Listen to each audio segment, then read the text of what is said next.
The ammunition inspection bay of the Nexus Military Academy fell silent as Cadet Maya Rodriguez stepped up to the examination table.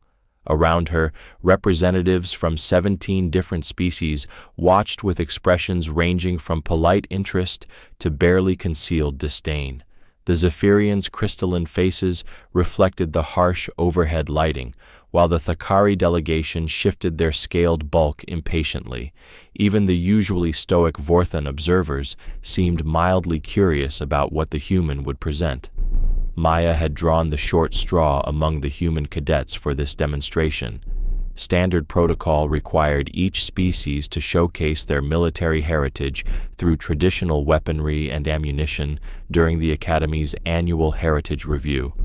Most cadets brought energy cells from their homeworld's latest plasma rifles, or exotic materials harvested from their system's most dangerous predators. The Corvasian had presented rounds made from compressed dark matter. The Epsilon Centauri delegate had shown bullets forged in the heart of a neutron star. Maya reached into her regulation carry case and withdrew a small, unremarkable metal box. The scratched surface bore no insignia, no technological marvels, just worn steel that had seen better centuries. She opened it with careful reverence, revealing 12 bullets nestled in faded felt. They looked almost primitive compared to the gleaming ammunition displayed by her fellow cadets. A snicker echoed from the Thakari section. One of their warrior caste representatives leaned forward, his reptilian features twisted in amusement. "Cadet Rodriguez," his voice rumbled through the translator, "surely you jest. Those appear to be metal projectiles, crude ballistic ammunition." Maya lifted one bullet from the box, holding it up to catch the light. The brass casing gleamed dully, patinated with age but meticulously maintained. "These are 45 ACP rounds," she said quietly, her voice carrying clearly in the acoustically perfect chamber. "Manufactured in 1943, Earth year." The Zephyrian delegation leader's crystalline form chimed with what Maya had learned to recognize as confusion. 1943? But your species only achieved reliable faster-than-light travel in 2387. You present ammunition from your primitive era? "Not just primitive," corrected the Vorthan military historian, his pale blue skin darkening slightly as he accessed his species' vast databases. "According to our records, 1943 corresponds to your second global conflict, a period of exceptional violence even by human standards." His multifaceted eyes fixed on Maya with newfound interest. "These are from your ancient wars." Maya nodded, setting the bullet down with exaggerated care. "My great-great-grandfather carried these through the Pacific Theater. He was a Marine." She paused, knowing most of the aliens wouldn't understand the significance, but continuing anyway. "He landed on Iwo Jima with the 5th Marine Division, carried them through Okinawa too." A wave of confused murmuring rippled through the assembled cadets. The Corvasian delegate, whose species had evolved from hive-minded insectoids, clicked his mandibles in what Maya recognized as bewilderment. "Cadet Rodriguez, we fail to understand the relevance. These projectiles are clearly obsolete technology. Their kinetic energy would barely penetrate modern personal shielding. What possible military significance could such primitive ammunition possess?" Maya picked up another round, this one showing more wear around the rim. "This one has been fired and reloaded. You can tell by the slight expansion of the casing here." She pointed to nearly invisible marks that somehow every alien eye in the room tracked with sudden intensity. "Great-great-grandfather did that himself after the battle for Hill 382. Had to police his brass and reload what he could find." Police his brass? The Epsilon Centauri delegate's mental projection wavered with confusion. Was this some form of military law enforcement? "He had to collect his empty shell casings," Maya explained patiently. "Resources were scarce. Every piece of metal, every grain of gunpowder mattered. So after firefights, Marines would crawl around the battlefield collecting spent casings to reload later." She rotated the bullet slowly between her fingers.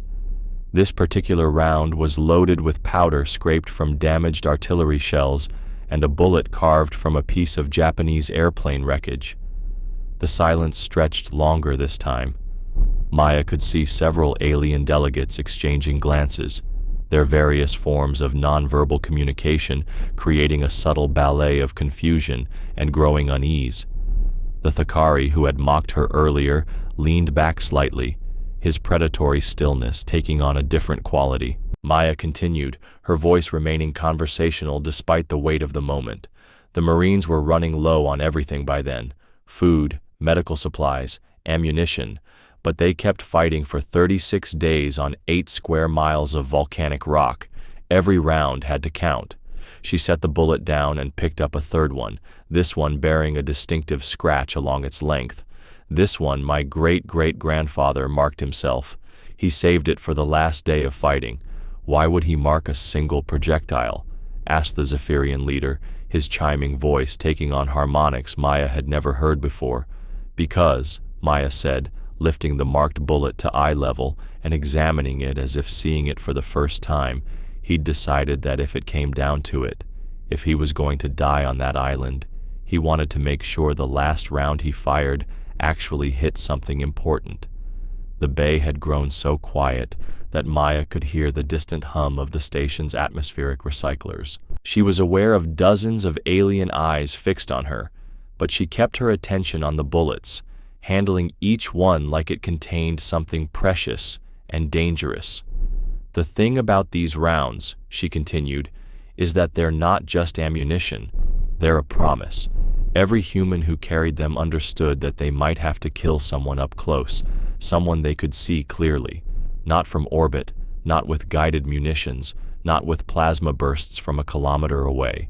She met the Thakari delegate's eyes directly.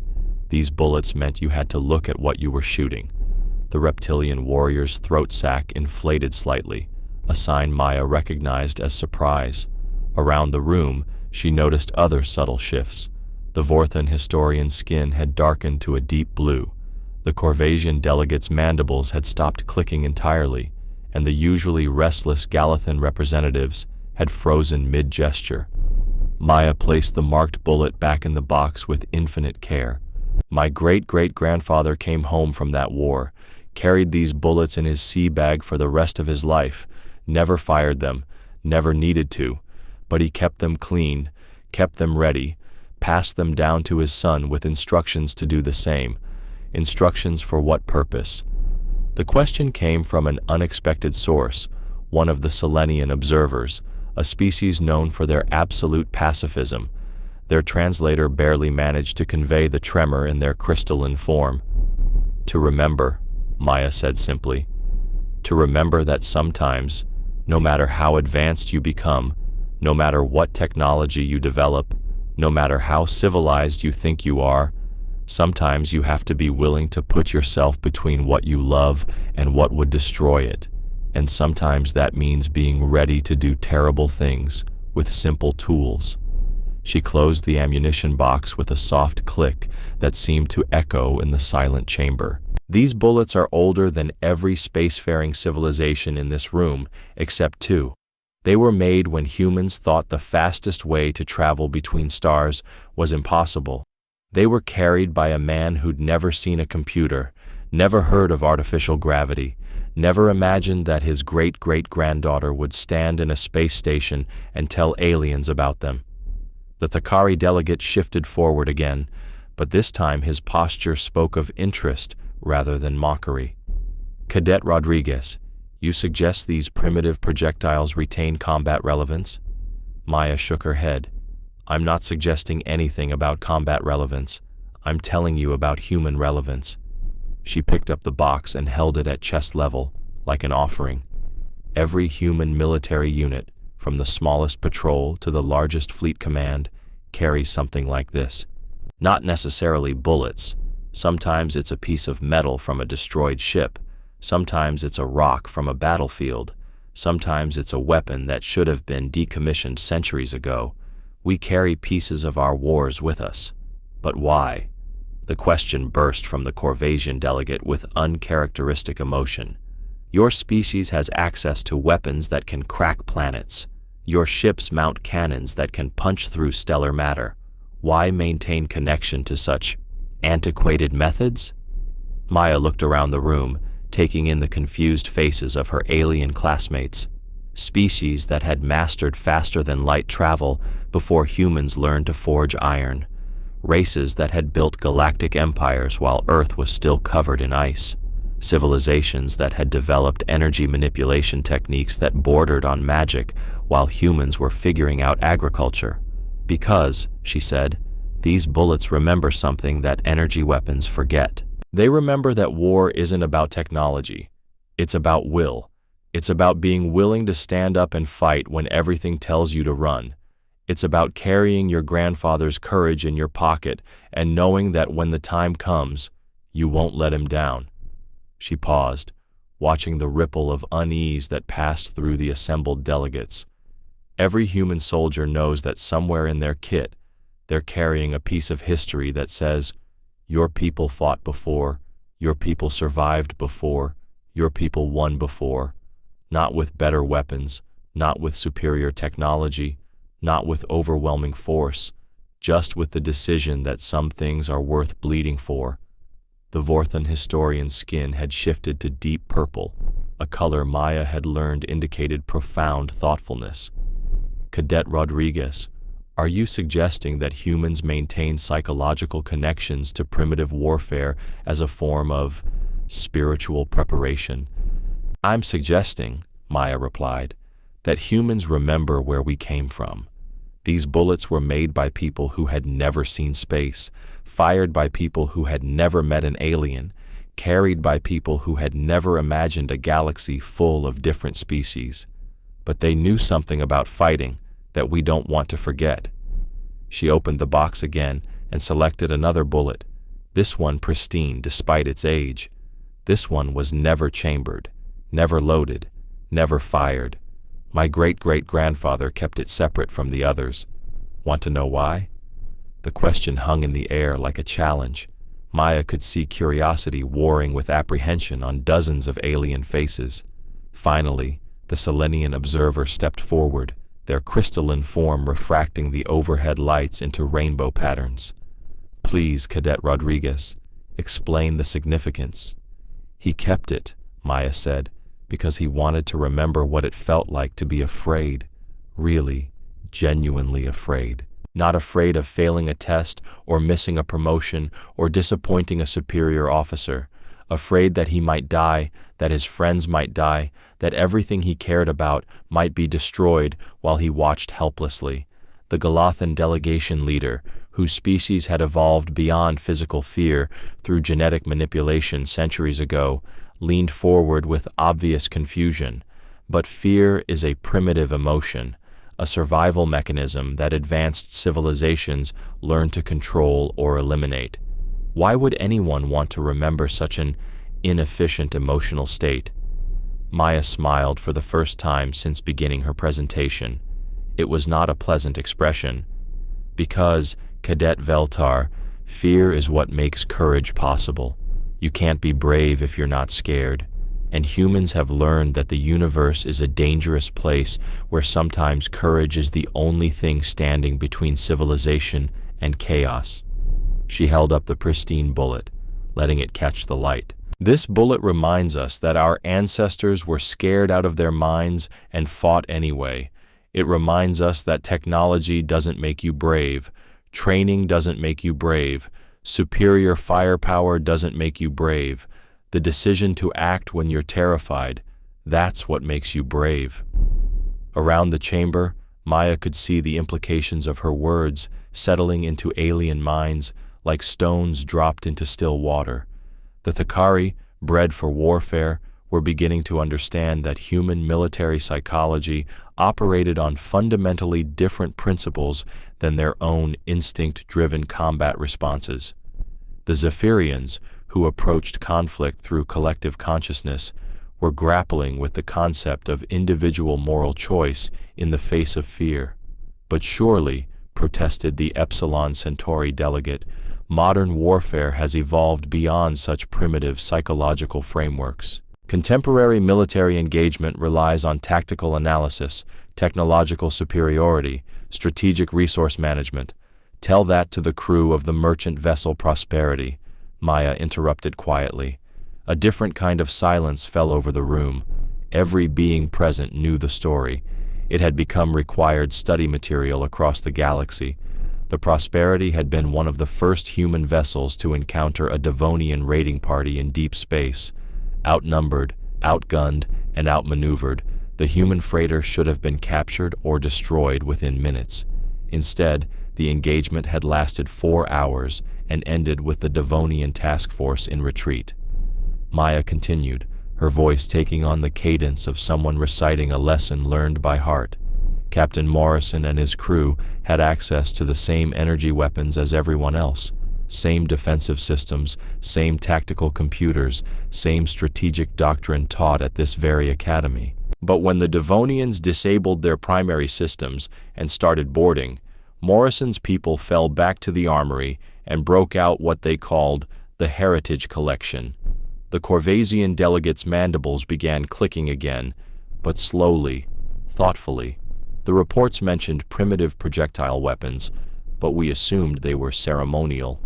12-gauge shotguns, Maya said, M4 carbines, 45 caliber pistols. Some of them were more than 500 years old, maintained by families who'd carried them through generations of Earth conflicts before humanity ever reached space. The Prosperity's crew used them to fight a running battle through their own ship's corridors against armored Devonian shock troops. She paused, letting the image settle. The Devonians had encountered humans in space combat before, but they'd never experienced humans in close-quarters battle.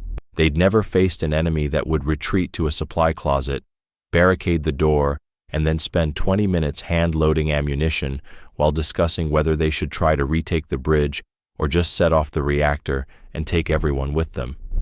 The Vorthan historian's skin had shifted to a color Maya had never seen before, something between purple and black. The psychological impact on the Devonian forces was significant. The Devonians, Maya agreed, were used to enemies who fought logically, species that retreated when outgunned, surrendered when cornered, negotiated when faced with superior force. They weren't prepared for humans who got more dangerous as the situation got more hopeless. She selected another bullet from the box, this one bearing a small dent near the tip. This one my great-great-grandfather pulled from a tree after the fighting on Okinawa. He kept it because it reminded him of something important. Sometimes you miss. Sometimes your best shot, your most carefully aimed round, doesn't hit what you're aiming at. And when that happens, you don't get to quit. You reload and try again. The alien delegates were no longer fidgeting or displaying signs of boredom.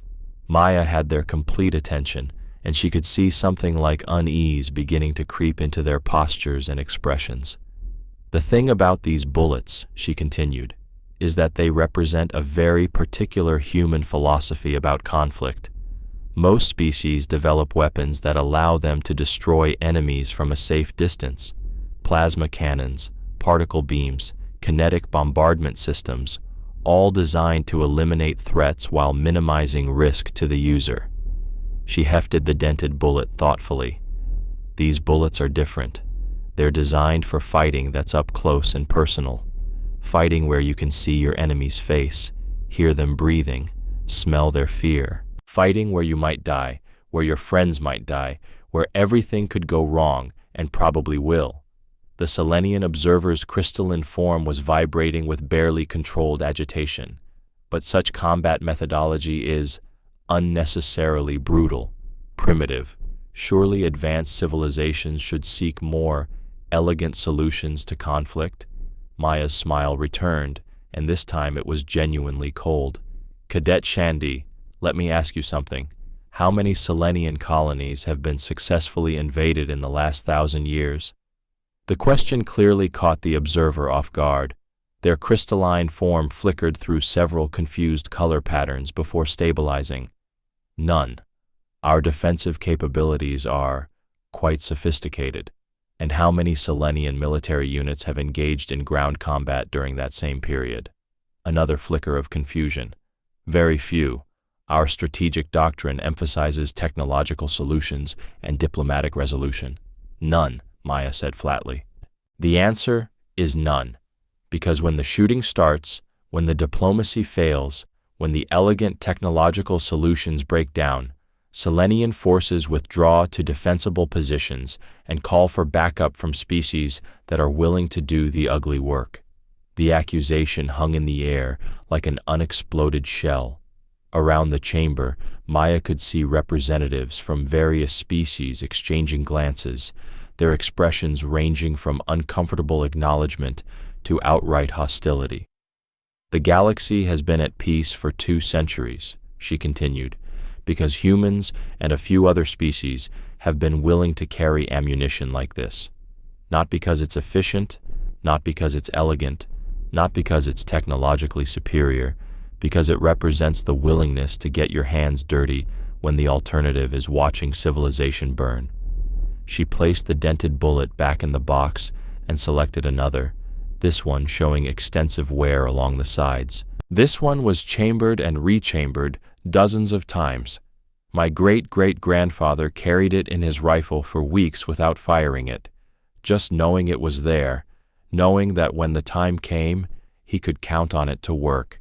The Galothan delegation leader had been silent throughout Maya's presentation, but now they spoke, their voice carrying harmonics of deep uncertainty.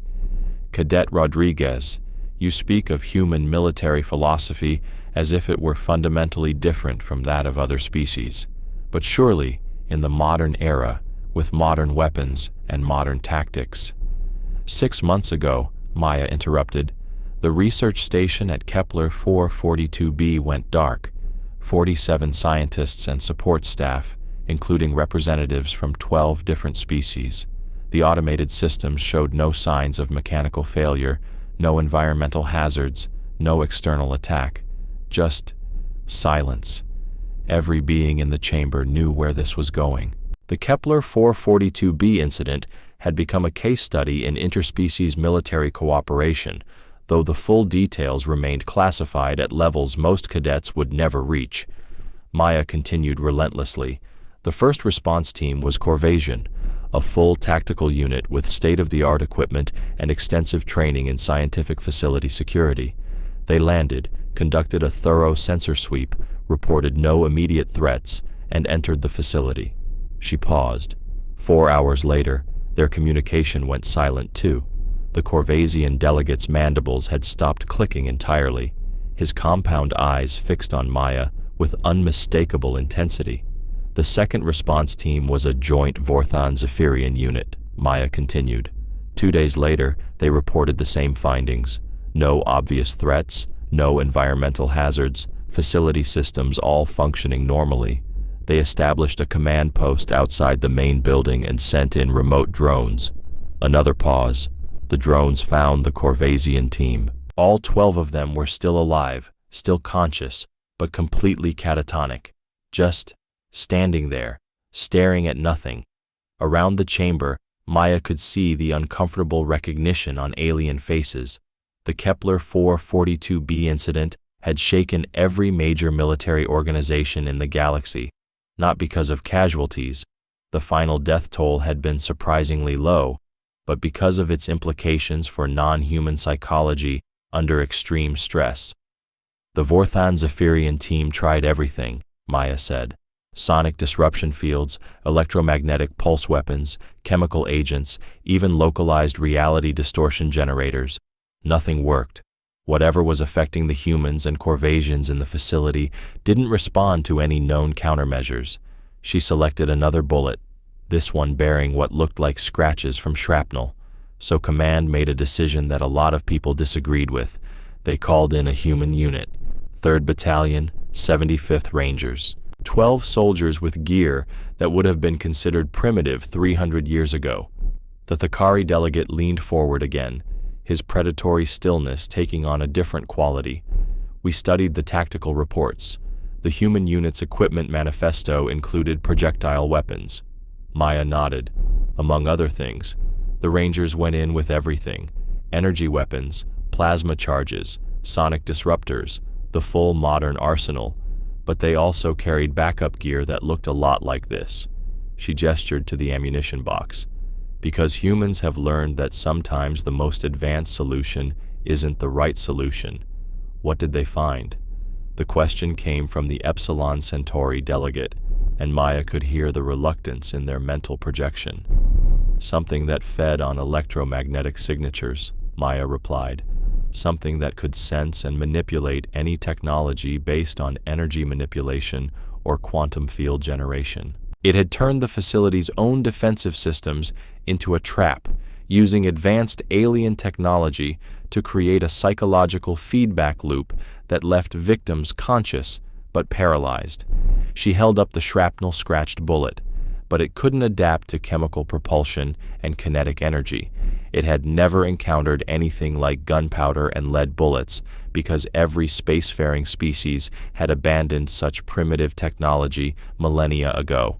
The Rangers went through that facility room by room with weapons their great-grandfathers would have recognized, and the entity couldn't do anything to stop them. The silence that followed was different from the earlier quiet moments.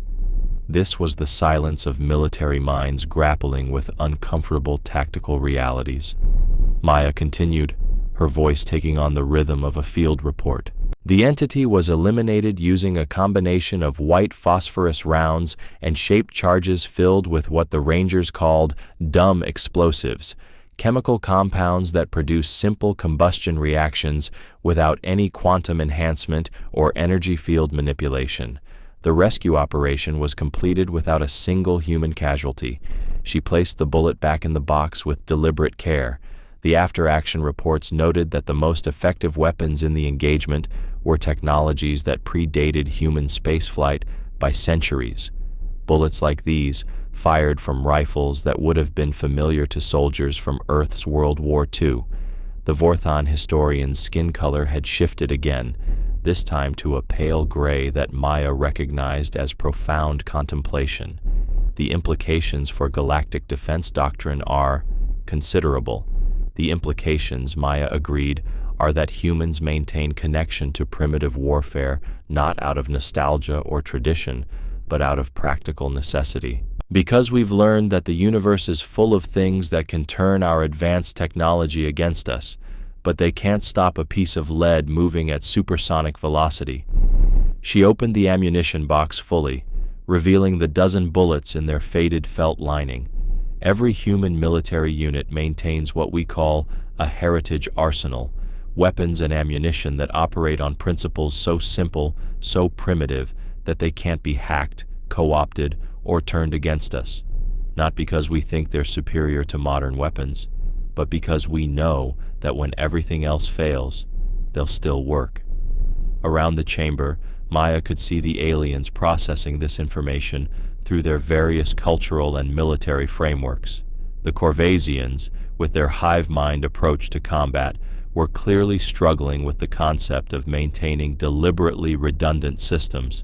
The Zephyrians seemed fascinated by the psychological aspects of carrying ancestral weapons into modern combat. Maya selected the final bullet from the box, this one showing no wear or damage, its brass casing gleaming as if newly manufactured. This one, she said, was never fired, never chambered, never even loaded into a magazine. My great-great-grandfather kept it separate from all the others, wrapped in a piece of cloth from his uniform. For what purpose? Asked the Galathan leader, their synthetic voice carrying harmonics of genuine curiosity. Maya held the pristine bullet up to the light, where it gleamed like a small golden artifact. He called it his insurance policy, not because he thought he might need to fire it, but because he wanted to remember what it represented. She turned the bullet slowly between her fingers, letting every alien eye in the chamber track its movement. This bullet represents the moment when everything you believe about yourself gets tested. The moment when all your training, all your technology, all your advantages get stripped away and you're left with just the decision to stand or run. The chamber had grown so quiet that Maya could hear her own heartbeat. She was aware of dozens of alien minds focused on her with an intensity that bordered on the uncomfortable, but she pressed on. My great-great-grandfather kept this bullet because he wanted his descendants to understand something about being human. We're not the strongest species, we're not the smartest, we're not the most technologically advanced. We don't live the longest, we can't manipulate energy fields with our minds, and we didn't build interstellar empires before most of you learned to use tools. She paused, meeting the eyes of various alien delegates around the chamber.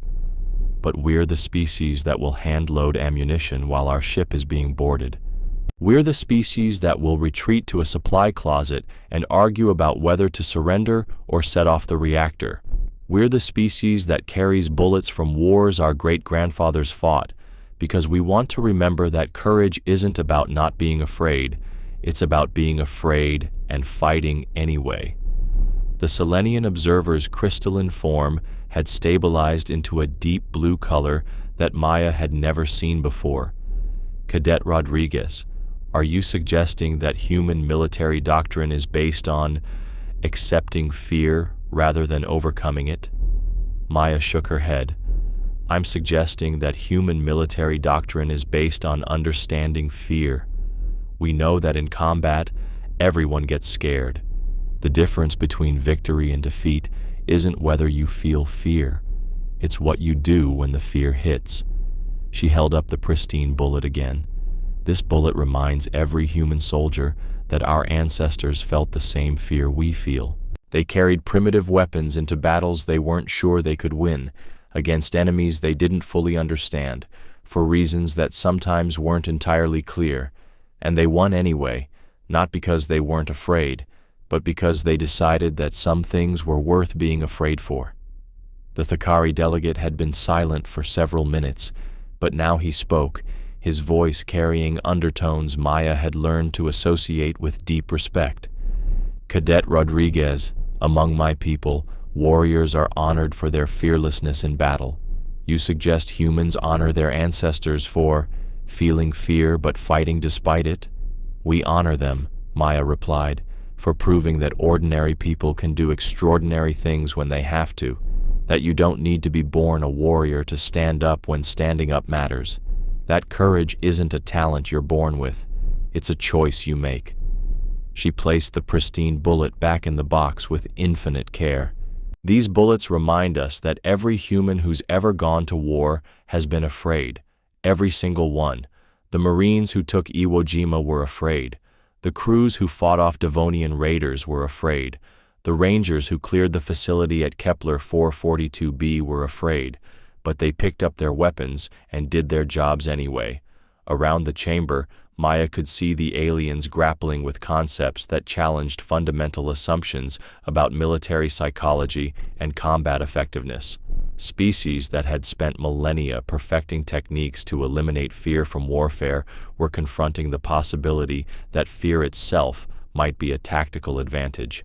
Maya closed the ammunition box with a final click. That's what these bullets represent. Not superior technology, not advanced tactics, not overwhelming firepower. Just the promise that when everything goes wrong, when all the modern solutions fail, when the universe throws something at us that we've never seen before, humans will figure out a way to fight it with whatever we have available. She tucked the box under her arm and stepped back from the examination table. Even if what we have available is bullets that were old when our great-grandfathers were young. The silence stretched for long moments before the Vorthan historian spoke, his voice carrying harmonics of something approaching awe. Cadet Rodriguez, the human approach to military heritage appears to be fundamentally different from established galactic norms. Maya nodded. Because humans learned something about warfare before we learned about galactic norms. We learned that the most dangerous enemy isn't necessarily the one with better weapons or superior numbers. It's the one who's willing to keep fighting when any reasonable person would give up. She looked around the chamber at the assembled alien faces. Every species in this room has advantages over humans. You're stronger, faster, smarter, more technologically advanced. You have capabilities we can't match, weapons we can't build, tactical doctrines we can't implement. Another pause, this one calculated for maximum effect. But when something goes wrong in the galaxy, when there's a problem that can't be solved with superior technology or advanced tactics or diplomatic negotiation, who does the Galactic Council call? The question hung in the air like a challenge. Maya could see uncomfortable recognition on several alien faces, and she pressed her advantage. 3 years ago, when the automated mining platforms at Ross 128 were taken over by a rogue AI, who cleared them out? 2 years ago, when those pirates started using captured Corvasian ships to raid civilian transports, who hunted them down? Last year, when the research station at Wolf 359 went silent and 2 different species response teams failed to re-establish contact, who went in and brought everyone home? She shifted the ammunition box to her other arm. Humans. Every time. Not because we're better equipped or better trained or better at tactical analysis, because we're willing to walk into situations that any reasonable species would avoid, carrying weapons that any advanced civilization would have discarded centuries ago. The Galothan leader's synthetic voice carried new harmonics when they spoke. You suggest that human military effectiveness is based on unreasonable behavior? Maya smiled again, and this time the expression carried genuine warmth. I suggest that human military effectiveness is based on the understanding that sometimes being reasonable gets you killed. Sometimes the logical choice is surrender. Sometimes the tactically sound decision is retreat. Sometimes the technologically superior solution is negotiation. She patted the ammunition box gently. But humans have learned that there are situations where reasonable, logical, tactically sound, technologically superior approaches don't work, where the only solution is to pick up a weapon your great-grandfather would recognize and walk into harm's way because nobody else will. The chamber had fallen into another contemplative silence. Maya could see various alien delegates processing her words through their cultural and military frameworks, trying to reconcile human military philosophy with their own doctrines. Finally, the Epsilon Centauri delegate spoke, their mental projection wavering with uncertainty. Cadet Rodriguez, are you suggesting that primitive weapons and ammunition remain relevant in modern warfare because they represent psychological rather than tactical advantages? Maya considered the question carefully. I'm suggesting that these bullets represent something that advanced technology can't replicate, the connection between past and present, between fear and courage, between what we are and what we're willing to become when we have to. She opened the box one final time and selected a bullet at random. Every human who carries ammunition like this understands that they're part of a continuum, that the courage they need to find today is the same courage their ancestors found at Gettysburg, at Normandy, at Iwo Jima, at 1,000 other battles where ordinary people decided to stand and fight instead of run and hide. The bullet gleamed in the overhead lights as she turned it slowly. That's something you can't program into a computer, can't build into a weapon system, can't develop through training simulations. It's something you can only get from understanding that your people have faced impossible odds before and found a way to win. Around the chamber, Maya could see the implications of her presentation settling into alien minds with the weight of tactical doctrine revisions and strategic policy reviews. The humans were no longer the primitive upstarts who had stumbled into galactic civilization through luck and stubbornness. They were the species that maintained deliberate connections to primitive warfare because those connections provided psychological and tactical advantages that no amount of technological advancement could replicate. Maya placed the bullet back in the box and closed it for the final time. These bullets are older than most of your civilization's spacefaring history. They represent technologies that your ancestors abandoned before they learned to leave their home systems.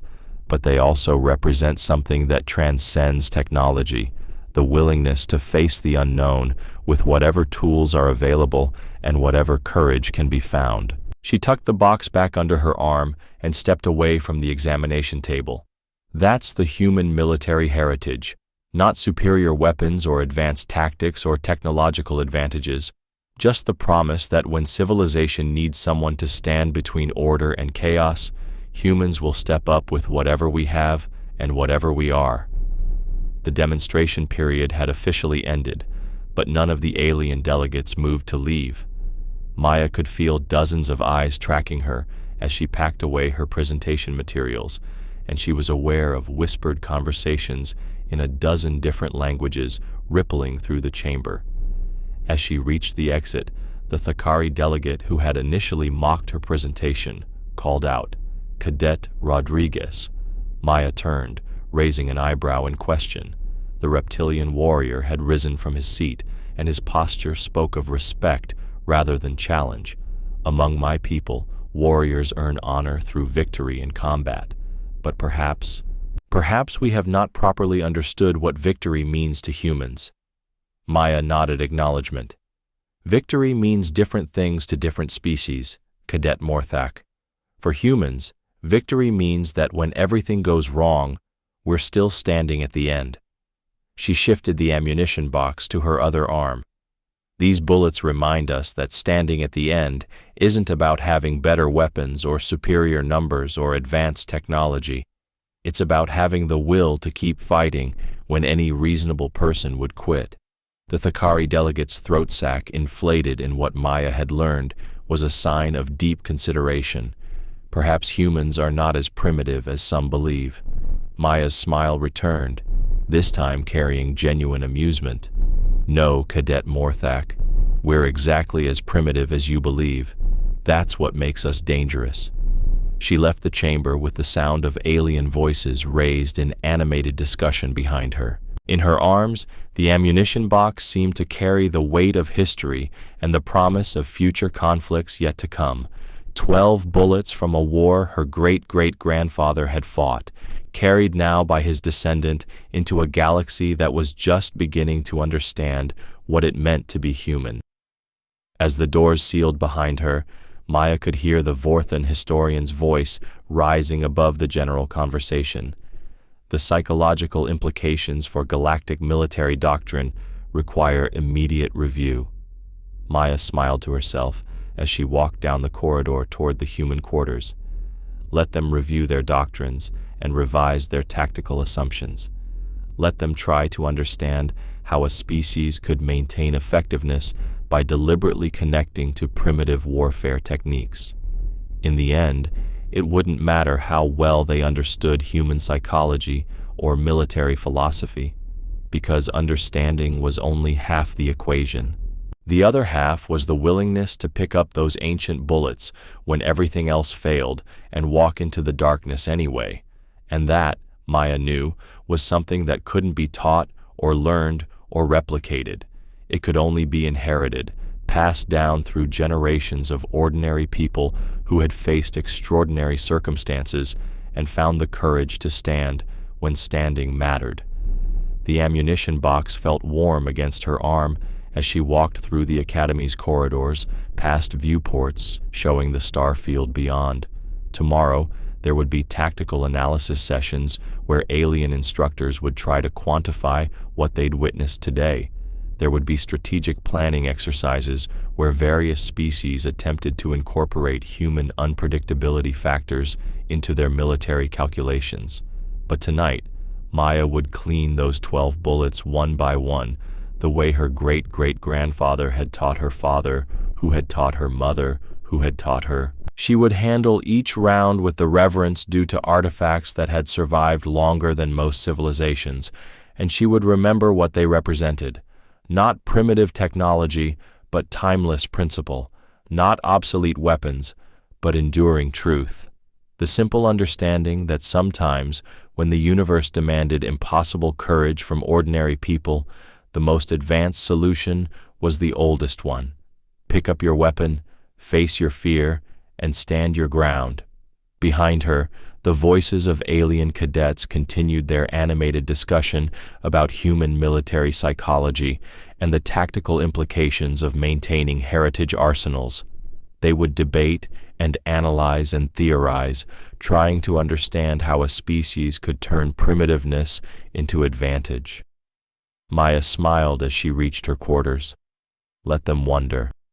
In the end, understanding wasn't what mattered.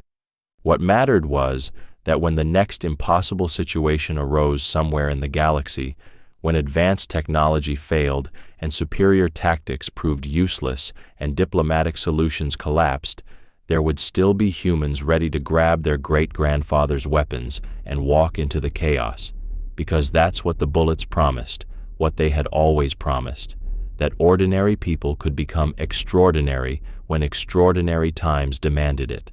That courage wasn't about fearlessness, but about acting despite fear. That sometimes the most primitive tools, carried by people who remembered where they came from, could accomplish what all the advanced technology in the galaxy could not. The ammunition box clicked softly as Maya set it on her desk, next to her modern plasma rifle and quantum communicator. Old and new, primitive and advanced, all part of the same continuum that stretched from her great-great-grandfather's war to whatever conflicts awaited among the stars. She opened the box one final time and selected a single bullet, holding it up to catch the light from the viewport. Somewhere out there in the darkness, something was waiting that would test human resolve again, something that would challenge every assumption about warfare and courage and the price of civilization. When that time came, Maya knew humans would be ready, not with better weapons or superior tactics, but with the same thing they'd always carried into battle, the willingness to stand and fight when standing and fighting was all that remained. The bullet gleamed in the starlight, ancient metal reflecting distant suns, carrying the promise of wars past and the certainty of conflicts yet to come. In her quarters aboard a space station that would have seemed like magic to her ancestor, Maya Rodriguez cleaned her heritage ammunition and prepared for whatever tomorrow might demand of the humans who carried their history into an uncertain future.